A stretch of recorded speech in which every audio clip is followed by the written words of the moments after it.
I'm here a little early.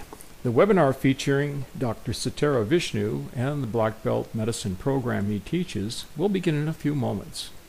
During the webinar that is taking place at my Mount Dora, Florida dojo, I will be posting a poll on the subject of self-healing, along with the results. I will also be posting the link where you can register for the new 4-lesson course Dr. Vishnu will be conducting. And of course, if you have any questions for him, please post them where indicated, and I promise he will get right back to you. Okay, let's get started. Hi, I'm Satara Vishnu. Welcome to this first edition of Black Belt Medicine. And number one, and first and foremost, is what is Black Belt Medicine? Well, my concept of what I would consider Black Belt Medicine to be is, which really goes hand in hand along with martial arts since the beginning.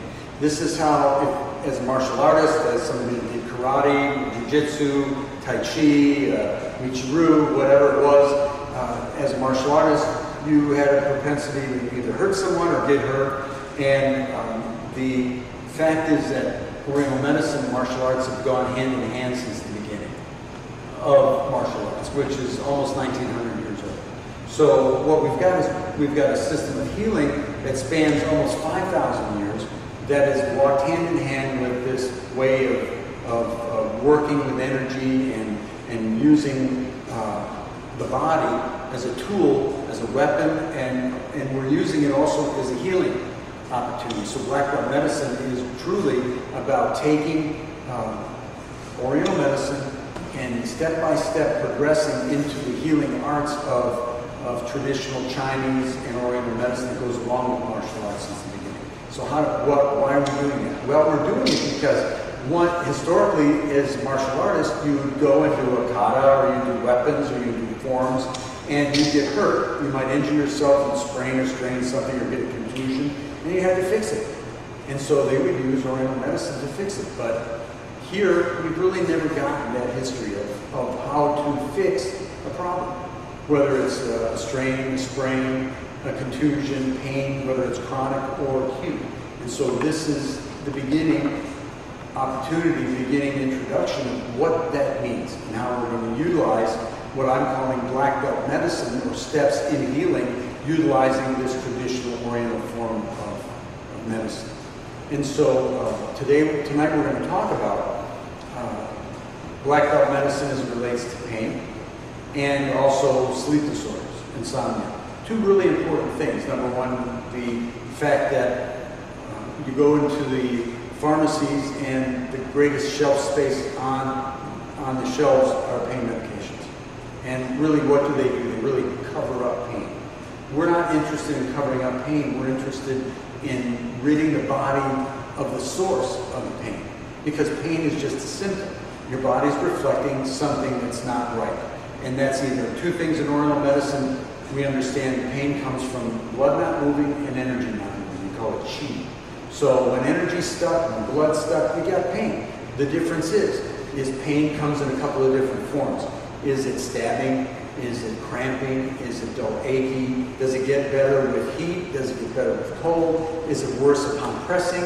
Is it better when you press? So these are what we call differential factors in doing what we're calling a differential diagnosis to find out how to get rid of pain. What is the source of the pain? And is the pain, if it's dull achy versus stabbing pain, does it move? Is the dull achy pain move? Does it come and go? Does it travel? Like maybe the wind. Does it get worse with cold? Does it get better with cold? Does it get worse with heat? Does it get better with heat? Most acute pain is hot. Like when you get an injury, somebody smacks you, you get in a car accident, you fall down, you sprain your ankle. First thing they'll do is puff up. Get very hot, and you'll feel the throbbing. And that's acute pain, and we need to cool that. So the really important thing about this whole medicine and the concept that Oriental medicine has over the thousands of years it's been around is to deal with what shows up now. And that changes. So if we have pain that's old, it's not going to act the same way as it did when it was acute. Acute pain, after it cools down, changes. And so, but a pain that comes from a long period of time, or over a long period of time, can be a result of not necessarily a contusion or some form of trauma, but can become the result of improper living.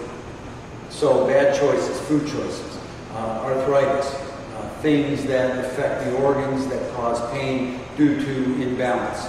And so these are factors we've got to take into consideration also. The whole idea of sleep is what keeps us from sleeping? Well, and again, we go back to this idea of chi and blood. In pain, when there's stabbing pain that doesn't move, it's because of stuck blood. When we don't sleep, it usually, most often, has a lot to do with the nature of our blood. And our blood's not bathing the heart. They say the heart is the seat of the Shen, or the spirit. This is where your psychological, your sociological side rests. And your ability to function sociologically rests in the heart. And when the blood is compromised, if your blood's weak, related to your pancreas and your spleen and probably some problems with digestion over time, it affects your heart. Because the blood becomes compromised because the spleen takes in your nutrition, turns it into energy, makes the blood vital, and it bathes the heart and supports it and rejuvenates it while you sleep. But if the blood is compromised, the heart gets disturbed. The Shen is disturbed. So we don't sleep as well as we could. Depending upon when we get up, do we have difficulty falling asleep? Do we have difficulty staying asleep? Do we get up at specific times? 1 to 3, time of the liver. Do we drink alcohol? If we drink alcohol, I guarantee you're going to get up between 1 and 3 in the morning. Do you have a gallbladder problem? If the gallbladder is a problem, that's going to affect the body from 11 to 1, because that's the time of the gallbladder, because every organ in the body has a particular time. And so these are all the factors we're going to really begin to address and put back in balance. The question is, how do we put them back in balance? The Western mindset would be take a drug. You know, take something to take, if you've got high cholesterol, take a statin drug. If you've got problems with digestion, take the blue pill, take the purple pill. You can take a pill. Well, the pill isn't going to fix the problem energetically, and that's what black belt medicine really is all about, is taking points on the hand. We're going to strictly deal with the hand because it's the easiest and fastest way to get pain out of the body. And we're going to take and we're going to look for and find the corresponding points of the hand. These will affect everything. Your ability to sleep, your levels of pain, and the reasons behind it. So if we've got chronic pain that's organ related, we might need to adjust how the organ meridians function, and they can be adjusted by finding points on the hand, and meridians on the hand become micro meridians because the hand copies the body entirely. The front of the hand is the front of the body, the back of the hand is the back of the body. So any pain that's in the front of the body, we'll find a corresponding point in the front of the palmar side of the hand. If we've got back pain, we'll find it on the back. If our neck hurts in the back, our occipital areas or the sides of our neck, we'll find it down the midline because that's where the body reflects on the hand. So these are the points that we want to use to take care of the problem, to get the energy flowing, to get the blood flowing, and as a result, take care of the pain. Not mask it, but move it, because again, in traditional Oriental medicine, you move blood, you move energy, pain goes away. Doesn't mask it, it just removes the symptomology behind reflection, which is the pain. Does that make sense? Any questions about what I've said so far? That's the important thing, is that we have to understand this from a really practical level, because if I speak in terms of shui or blood or yin or yang or B syndrome, it doesn't mean anything. Yes? When you you say you're targeting the hand to get rid of pain in the body, how exactly does that happen? I mean, I see things around your neck here, and I used that before. But I'm just wondering, for the people that are watching, how does that occur? Well, the body copies itself everywhere. There's a really great book, if you're up for a read. It's written by a quantum particle wave physicist. And his name is Michael Talbot, and he calls it the holographic universe. And basically, what this book represents is what happens in everything, especially in the body. The body copies itself constantly everywhere. So we've got what we call these homunculus. They're microsystems which copy the body. The body copies itself completely on the ear. It is there's a system of acupuncture which deals with all the organs that's strictly in the eye. We have another system on the scalp. We have a hand system. We've got a foot system. And we've got a full body system. So all I'm saying is that we find the system that works specific for the needs in the least invasive with the greatest effect. And interestingly enough, the microsystems work even better than the full body in specific instances. The ear is wonderful for addictions and psychological disorders. It works okay with pain also, but these are really predominant. If you've got addictive issues, if you've got psychiatric problems, if you've got endocrine problems, if you've got psychological disorders, the ear is predominant. The hand works better than any other system in the body, faster, because really we're what I call hardwired to our hand, because 40% of our brain, our CPUs, or computer processing units of our brain, are dedicated to remembering our hand motions because of our opposing thumb. So we are actually hardwired from our brain to our hand. And so the best system for getting rid of pain in the body is the hand, because there's this direct hardwired linkage between the brain and the hand.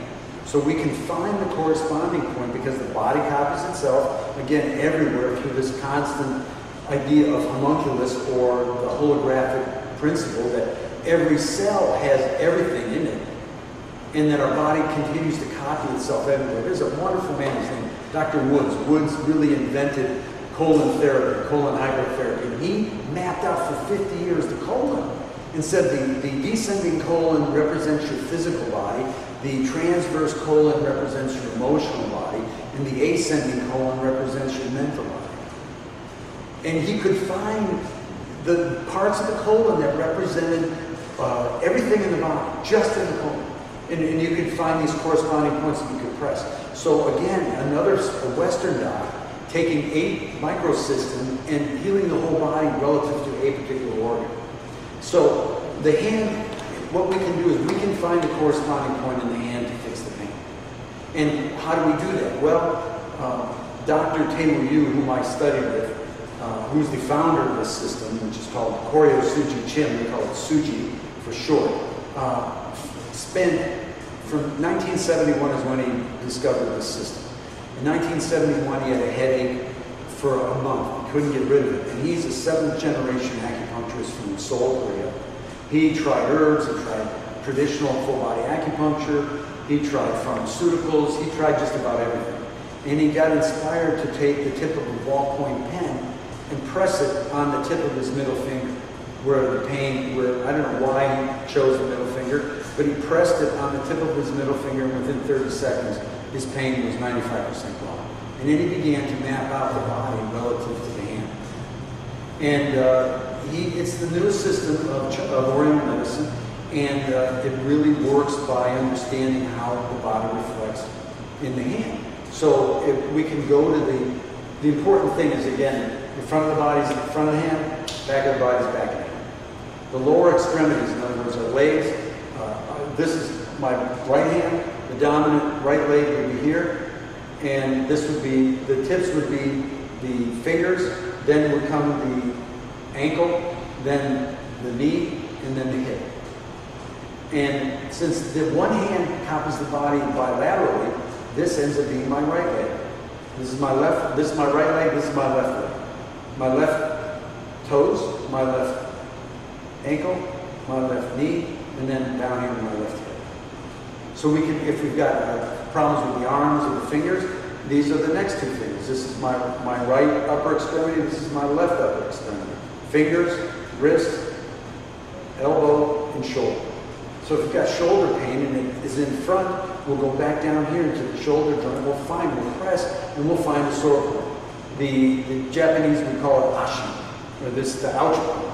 And so it'll be very, very tender. There might be a raised amount of tissue there. There may be a cord. You may feel a little cord of something flopping over. There'll be a tension that will reflect in this area where there's pain. And it can be anywhere. Size of the body, size of the hand. Midline of the body, midline. Here, so this is the midline. This would be the top of your head. Right to the last joint would be your face. 2/3 up would be your eyes, then your nose and mouth. This would be your upper torso. This would actually, from this joint to this joint, your neck. And then from here to here is your, this would be the upper chest area, and then it moves down all the way to the front of the body, down to the genital area. So we can find those areas. So especially if you've got pain in your limbs. Where's your pain? Do you have pain today? You don't have pain. Okay. Well, that's okay. The big bottom line is I've got pain here, my medial elbow, which I've had for a long time. And I know it's chronic, so I'm wondering, okay, what's the best way to approach this? It's here, so if I was to look for the inside of the elbow on my right side, this would be the dominant side. But because the body copies itself bilaterally in each hand, I can go to the non-dominant side. So if I was to take one hand, my dominant hand on the right side, place over my non-dominant hand, the left hand, I would find that the body copies itself on the left hand exactly the opposite. So my elbow, the inside of my elbow on the left hand, the inside of my right elbow on the left hand is right here. So this and this would be the same. So I would look and I would take my ion pumping cord just because it's round, and I would press to find the source point. And I could find the little bump. It's like a road bump, or like a speed bump you would find when you're going on the road. You'll feel it, and it'll be tender.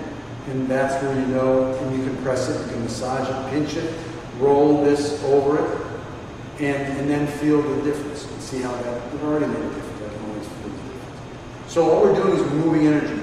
We know that if it gets worse with cold, that we may have to add heat to it. So there's another ingredient into this therapy that we'll go over as we move into the different levels and chapters of this black belt medicine. Because like any good black belt, what do? We learn the basics first. First and foremost, we have to learn the basic actions. The basic actions would be the corresponding points in the hand. Where are the feet, where are the ankles, where are the knees, where are the elbows, and how do we access them? That's the first and foremost way to heal pain in the body. Once we get that, then we can begin the process of manipulating the energy by utilizing an ion pumping cord, which is what this is. It moves energy one way, and so we can direct energy towards an area of injury or away from an area of injury. And the interesting thing is, when we do that, if we do the wrong thing, immediately we'll get the answer. It'll get worse. So we just switch the probes. Instead of using the black probe, you may need to use the red probe. So it's very, very simple stuff, but it's really effective, and you can change about anything in the body in 2 minutes. You will notice, and then we'll get into, once we get into the corresponding points, we'll get into the organ meridian. There are organ meridians. There are lines, 3 lines on each, 3 lines on this side, 3 lines on this side. Each finger's got 3 different lines that represent the organ meridians, and we can manipulate those and change everything in the body, change physiologically what's going on. So if we really want to change our ability to sleep, if we're having difficulty sleeping, we can not only find the corresponding point where we could have some difficulty, maybe we've got too much thought going on in our head. We can't get our thoughts out of our head. Well, if there's too much energy up here, what do you think we do? Any idea? What do we do? Move it, yeah. And if it's all up here, where do we want to go? Down to the bottom. So we want to either go down here and press really, really far down. These are the areas down here, what they call the tantien. This is where our energy gets created. We can press this and stimulate the tantien and move the energy down, or we can go right down to the liver point, which is here, and press that, or the stomach pump. Maybe we've got some stomach fire, and that's what's keeping us from sleeping well. Too much stomach, which is one of the reasons why perhaps a lot of us like to drink cold. We can't drink anything unless it's got ice in it.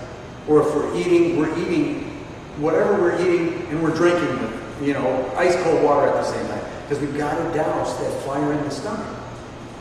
And if that fire in the stomach's not moving, then, we're uncomfortable. But that can affect our heart and our ability to sleep, no different than the liver. Are we getting up from 11 to 1, which would relate to the gallbladder? Are we getting up from 1 to 3, which relates to the liver? I know that anybody who goes out drinking is going to be getting up from 1 to 3 because the alcohol hyperstimulates the liver, which kicks in always from 1 to 3 a.m.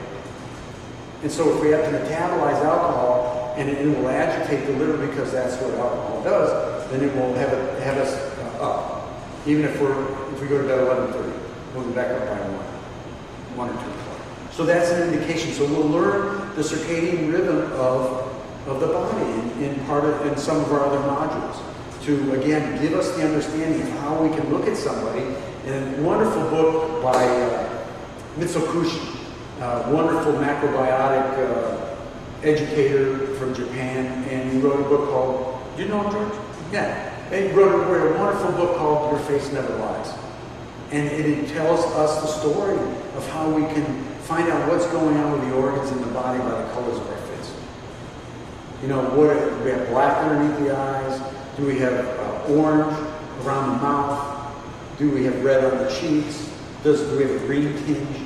You can tell people that have liver problems because they'll have a green tinge around their face versus somebody who's an alcoholic or has real problems with the heart because they're always red.